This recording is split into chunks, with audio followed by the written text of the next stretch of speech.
Voice India. This is a series of podcasts and videos where we talk about voice technology. And today on the agenda is a very relatable topic about the Google Assistant. The Google Assistant is a voice assistant that's available in your Android phone. And here to tell us all about it is Sri Raman Tyagarajan. He's a power user of the Google Assistant and so is his entire family. So welcome to the show, Sri. Good to be here again. What do you have in store for us today? Today we are going to be talking about the AI-powered Google Assistant, the smart assistant, which is taking the world by storm. And we are also going to be talking about its key features and assistant personality and how is it different from other voice bots. And this episode will also give you a sense of how you can take advantage of a host of features Google Assistant has. Okay, that sounds very exciting, but let me start you off with the most basic question of them all. What is the Google Assistant? Google Assistant is an artificial intelligence powered virtual assistant that lives across many devices and comes in handy when you need it. It is fairly new. It was launched by Google during May 2016 at their Google I/O conference. And as you know, Google is always pushing technology's agenda, and voice is the latest man-machine interaction. And here we are talking about Google Assistant. Okay, so the follow-up question is, where does the Google Assistant live? Where can I find it? How do I know if it's on my phone? Google Assistant is nearly omnipresent. As of today, Google Assistant is available more than 1 billion devices. That's with a B. This includes your Android phones. This includes the smart feature phones like the Geo phones. This includes the smart speakers like Google Home, Google Nest, and of course automobiles, appliances and more. So it is available across a spectrum of devices. Some of them are in an ambient situation like your living room. Some of them are very personal like your mobile phone. So you can simply access it by saying, okay Google. Okay, so what happens when I say, okay Google? Yeah, you are waking it up. So that's why it's called as wake word. The device, whether it's your phone or your smart speaker, comes to life and it know that somebody called it by name. So and then it says, hi Preeti, how can I help you? Or it starts off like that. And then when you speak to it, it kind of, uses the language processing technology, tries to understand what you're trying to say, sends it to the cloud, comes back and gives you a response. So pretty much everything is actually happening on the cloud, whereas the device is a bunch of, speaker, mic and kind of internet connectivity device. Okay, so Sri, so far you've told us how I can access the Google Assistant, how it's available across multiple platforms and what it does. Can you tell me a little about what makes it so special? What makes it so indispensable? Preeti, as of today, Google can perform over 1 million actions. When you ask navigation, that's an action. When you ask for it to book a cab, that's an action. So developers have built a lot of actions on Google, and when you say a wake word, Google Assistant comes to life. And when you request something, show me my photos, that's an action the Google is performing, and that's why it's called as actions on Google. Okay, so Sri, you know that I'm a kind of a newbie user of voice technology. I am not a power user unlike you. So tell me what some cool features that the Google Assistant has that you think more people would love to know and check out. All of Google, in fact, available on Google Assistant. If you have seen their cute TVC where that little girl is trying to, do the school play like Jhansi Ki Rani, it's a brilliant ad. So, it can play music from YouTube Music. It can give you directions from Google Maps. It can give you results from Google search results. It can fetch your, agenda from your Google Calendar and so on, right? So there's a bunch of things that you would experience from the house of Google is now available for you to experience through voice, and that is made by Google Assistant. So essentially, Google Assistant is an interface between you and Google using your voice. Actions on Google are the app equivalent that gets those tasks done. Now, when these are done by Google itself, so let's call it as house products, right? So Google Maps, Google Search is available, but it is not just limited there. It is a open platform available for developers. So once you say, okay Google, a lot can happen, it's like Kulja Semsem. There's a lot of things that can happen.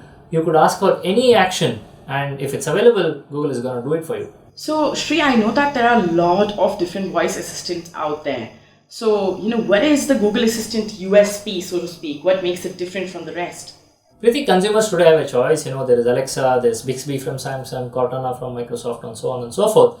But we all know that Google's long history of search and giving you the answer so intuitively, so relevant, and giving you the best of results, that itself, collectively called as knowledge graph, is now available conversationally. So when you're asking some question, whether it is distance to moon or what's your agenda, Google kind of gives you the most contextually relevant answer. This combined with the fact that we were discussing that it's available across a billion devices makes it really incredible and the number one choice for people to use it.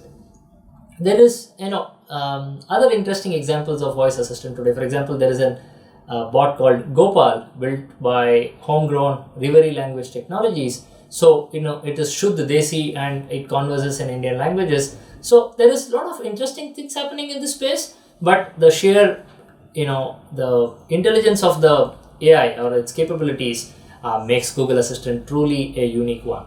Okay, so quick shout out here. The company that built the Indian voice assistant, Gopal, is called Reverie Technologies, and they are actually from Bangalore, and they're going to be speaking as part of the Voice Talks India webinar, which is coming up on December 3rd. A lot of other cool companies are going to be featured as part of the lineup, so you should definitely check that event out, and we'll post more details, but it's happening on December 3rd, so mark your calendars for that.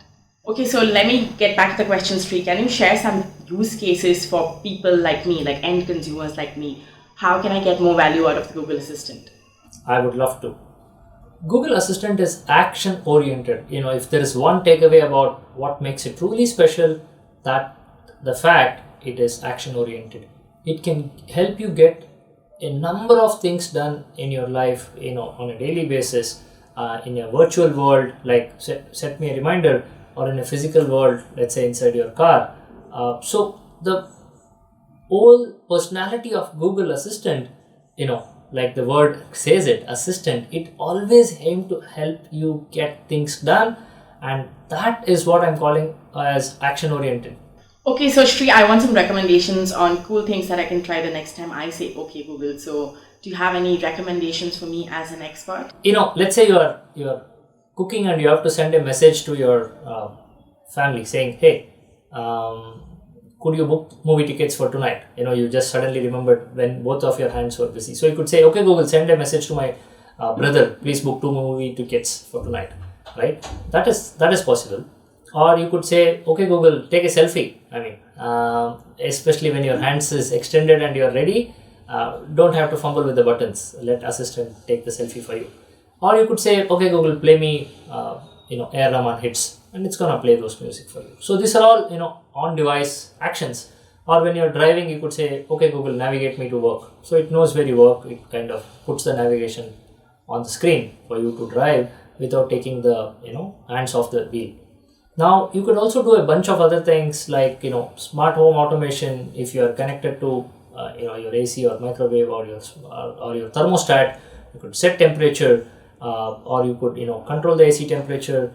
Or if you want to unwind, you could change your smart bulbs for the mood that you are in. So it could do a number of things. It's a concierge for you. That is such a cool feature. It sounds like it's fun and it's helpful. And Shri, can you share some use cases for business purposes? Absolutely. Businesses, are limited only by their imagination on what they can do on Google Assistant. For example, you can have RPA or robotic process automation. So Assistant is an excellent fit for that.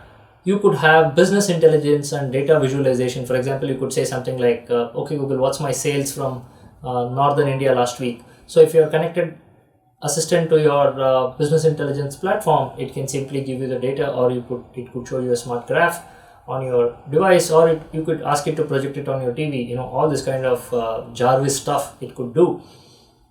And developers are who make all this magic possible. So there are drink mixing robots. So you could say okay Google, make me a margarita, maybe shaken or stirred, is all up to you. So you could do a number of things. You could build games, you could build podcasts. So it's up to the line of business that you are in, and then you use Assistant to help your customers conversationally. So while I was researching this episode, I was reading up, and I found out that the Google Assistant has a very powerful presence because it lives on your phone. Can you talk a little about how the Google Assistant is very powerful, how it enables personalization? Talk a little about what makes it special. So Preeti, Google Assistant has voice profiles. So let's say we have a smart speaker in my living room. My wife could be talking to it, I could be talking to it, my little son could be talking to it. So it kind of understands who's speaking to the device and it could give answers accordingly, right? So that's really beautiful. It also has something called interpreter mode. I speak atrocious Hindi, and when I travel to the hardcore Hindi markets, I use Google Assistant on my phone as an interpreter mode. So you say, "Okay, Google, open interpreter mode." Then it's going to ask you which language you want help with. So I say Hindi, and then I speak English to Google Assistant, and it speaks out loud in Hindi. So if I say something like, "Okay, Google, help me order lunch," and it will read it out in Hindi. So I could, play to my hotel waiter or something like that, right? So it's available in more than 30 languages. And if you're a travel buff, think how beautiful it is to have an interpreter in your pocket all the time. Google Assistant also supports visual devices.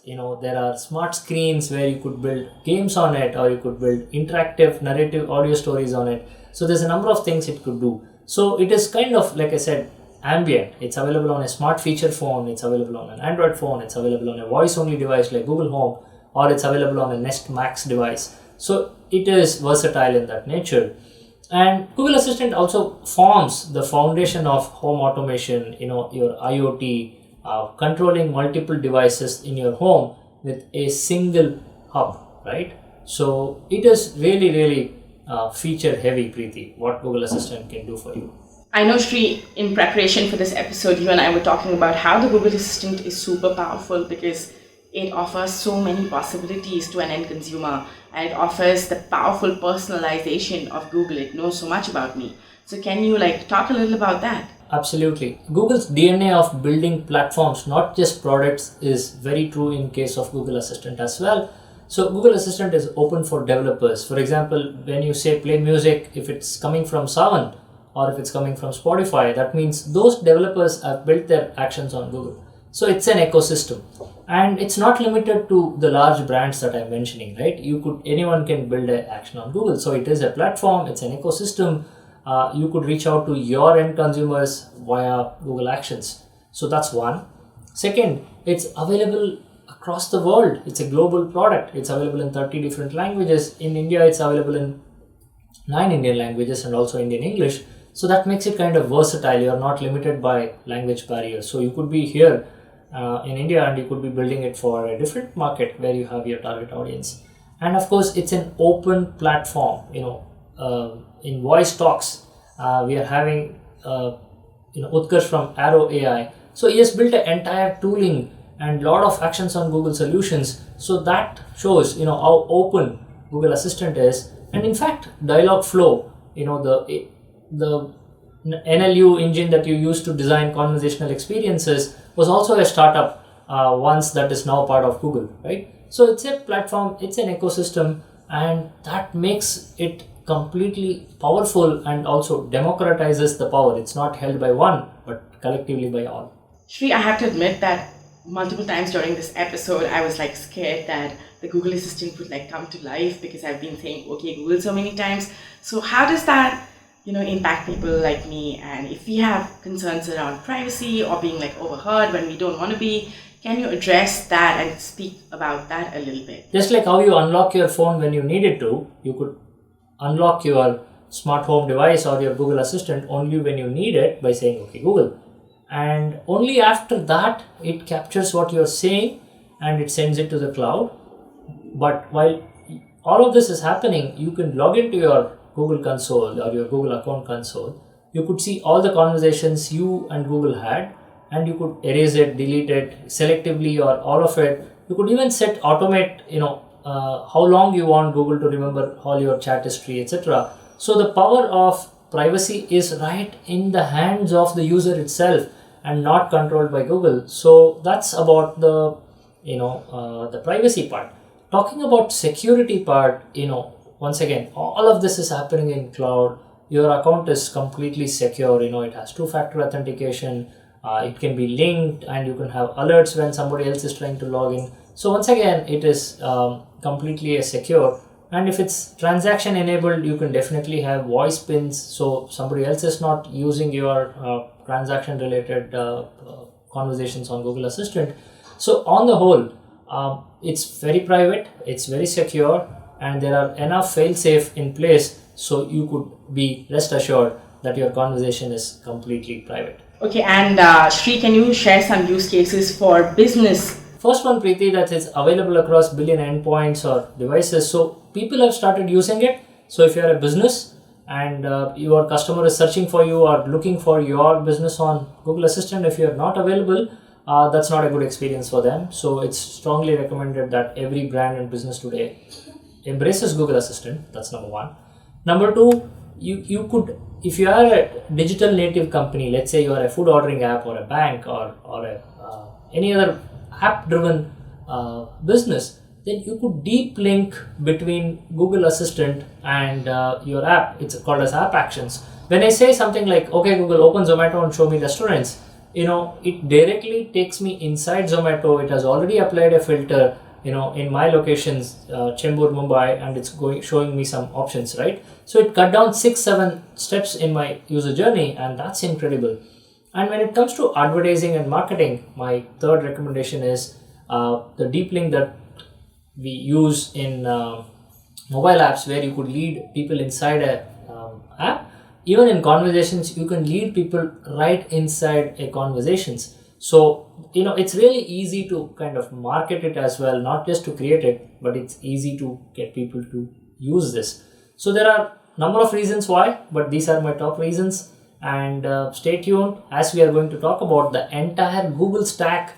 How do you start developing your actions on Google? What are the different Google products you are going to need?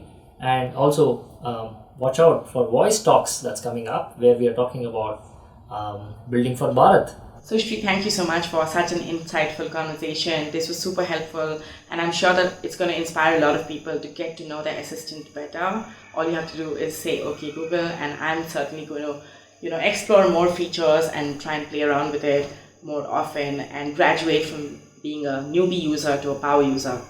Thank you so much, Shri. Thank you so much for listening to us today. If there's any topic that interests you in this space, leave a comment below and we will get back to you on that. Before I sign off, I just want to remind people that the Voice Talks India webinar is coming up on December 3rd, and this time the theme is Voice for Bharat. It's an exciting topic where a lot of companies are going to be speaking about how they're using voice technology to reach out to the next billion set of consumers that India potentially is going to serve up. So make sure that you don't miss that episode. All the details will be posted in the description below. And thank you so much for listening to me and Shri talk about this topic today. And let us know how you're doing in the comments. Share this video if you found this helpful. Thank you again. My name is Preeti Prakash and I am signing off. Do come back and check out another episode of Voice India. Bye-bye.